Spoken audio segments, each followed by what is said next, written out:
সাল্লাম হাদিসের মধ্যে জানাইতেন, রিজার রব্বি ফি রিজাল ওয়ালিদি ওয়া সাফুর রব্বি ফি সাফিল ওয়ালিদি। ওই যে সন্তানের উপরে মা বাবা খুশি, বলেন যে সন্তানের উপরে মা বাবা খুশি, ওই সন্তানের উপরে আল্লাহও খুশি।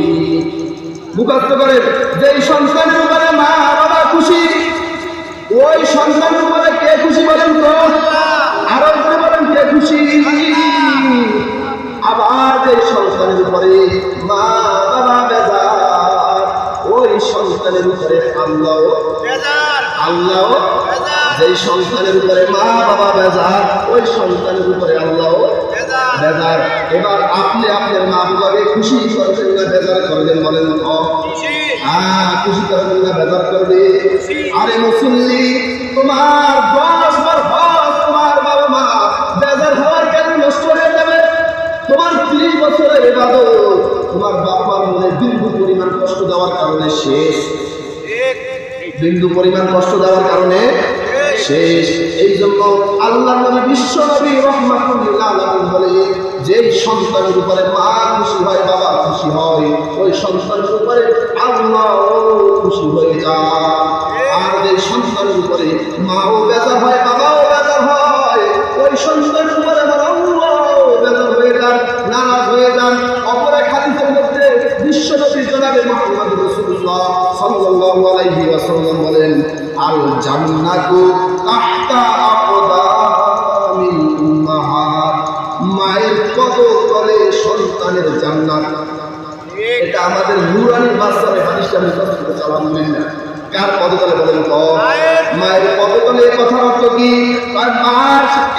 মায়ের খেদমত করে মাকে খুশি করে তারপরে জান্নাত করতে হবে, অর্জন করতে হবে। অপর এক হাদিসের মধ্যে বিশ্বনবী জনাবে মুহাম্মদ রাসূলুল্লাহ সাল্লাল্লাহু আলাইহি ওয়াসাল্লাম বলেন, হুমা জান্নাতুকা ওয়া নারুক, তোমার মা বাবা তোমার জন্য জান্নাত, আর তোমার মা বাবা তোমার জন্য জাহান্নাম। হযরত ওয়াইসুল করনি, এই ওয়াইসুল করনি নবীর যুগের একজন লোক ছিলেন, আল্লাহওয়ালা ছিলেন, নবীর একজন আশিক ছিলেন, পাগল ছিলেন। ওয়াইসুল করনি ইয়ামানে বসবাস করত, আর নবী বসবাস করতেন মদিনায়। ওয়াইসুল করনির মনের মধ্যে বেদনা ছিল, আশা ছিল, আকাঙ্ক্ষা ছিল, কখন জানি নবীর সাথে একটা বার আমি ওয়াইসুল করনি সাক্ষাৎ করি। কারণ নবীর সাথে যদি একটা বার ওয়াইসুল করনি সাক্ষাৎ হয়ে যায়, তাহলে ওয়াইসুল করনি সাহাবায়ে কেরামের মর্যাদা লাভ করবেন। কাদের বলেন তো? একজন সাহাবায়ে কেরামের মর্যাদা এত বেশি, তামাম দুনিয়ার মানুষের মর্যাদা যদি এক পল্লায় রাখা হয়, আর অপর পল্লায় যদি একজন সাহাবায়ে কেরামের মর্যাদা রাখা হয়, তাহলে সাহাবায়ে কেরামের মর্যাদার পাল্লাই ভারী হয়ে যাবে। সুবহানাল্লাহ।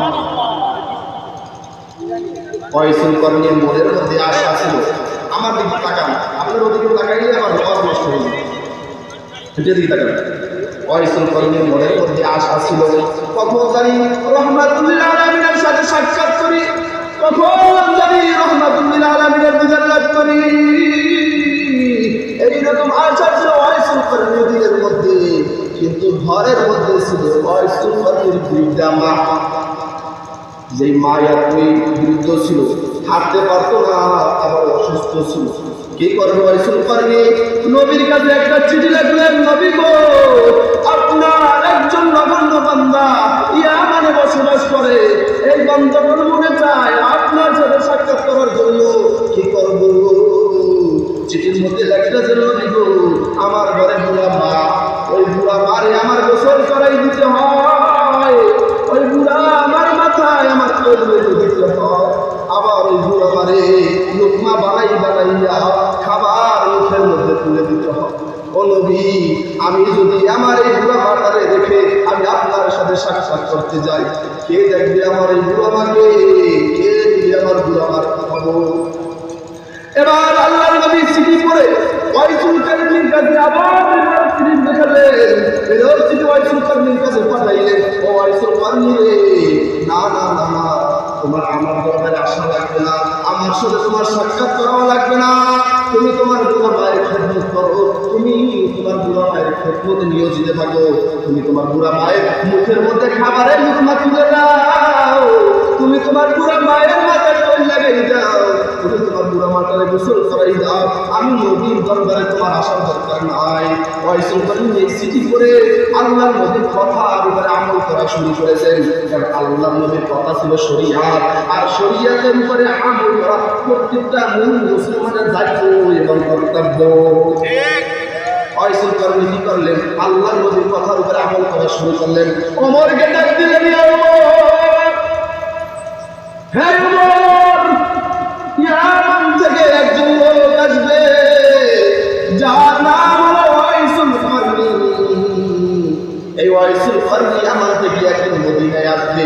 যখন তুমি ওয়াইসুল কারনীকে দেখবা, তুমি ওয়াইসুল কারনীকে জড়াই ধরবা। এই ওয়াইসুল কারনীকে জড়াই ধরিয়া ওয়াইসুল কারনী থেকে তুমি দোয়া করে করবা। সুবহানাল্লাহ। কে বলতেছেন? নবী ওমরকে বলে যাইতেছে, ওয়াইসুল কারনী ইয়ামান থেকে আসবে, তুমি ওয়াইসুল কারনীকে জড়াই ধরিয়া ওয়াইসুল কারনী থেকে দোয়া নেবা। আল্লাহর নবীর কাছে ওমর জিজ্ঞাসা করতে চাইলেন, নবী ওয়াইসুল কারনীর এত দাম কেন? তো ওয়াইসুল কারনীর বেটা বুড়া মা ছিল, ওই বুড়া মায়ের খেদমতে আল্লাহর কাছে তার মুখের ভাষা হয়ে গেছে মুস্তাজাব দাওয়া। সুবহানাল্লাহ।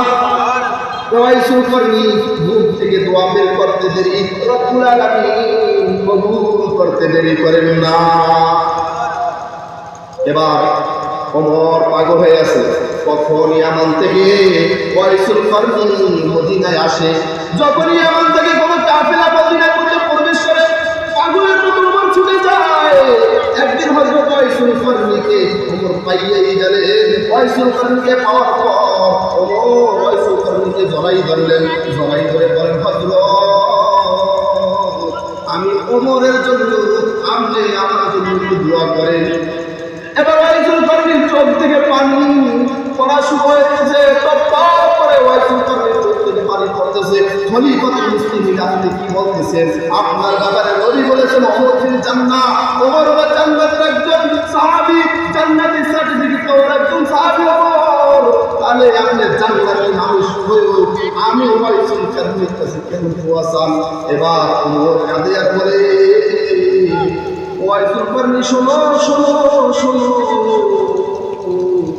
তোমার ব্যাপারে প্রিয় নবী জনাবে মুহাম্মদুর রাসূলুল্লাহ সাল্লাল্লাহু আলাইহি ওয়াসাল্লাম বলেছেন, তুমি তোমার মায়ের খেদমত এমন পরিমাণ করেছো, তোমার মায়ের খেদমত করার কারণে আল্লাহ তোমার উপরে এত পরিমাণ খুশি হয়ে গেছে, তোমার মুখের ভাষা হয়ে গেছে মুস্তাজাবুদ দাওয়া, তোমার মুখ থেকে দোয়া করতে দেরি রব্বুল আলামিন কবুল করতে দেরি করেন না। সুবহানাল্লাহ।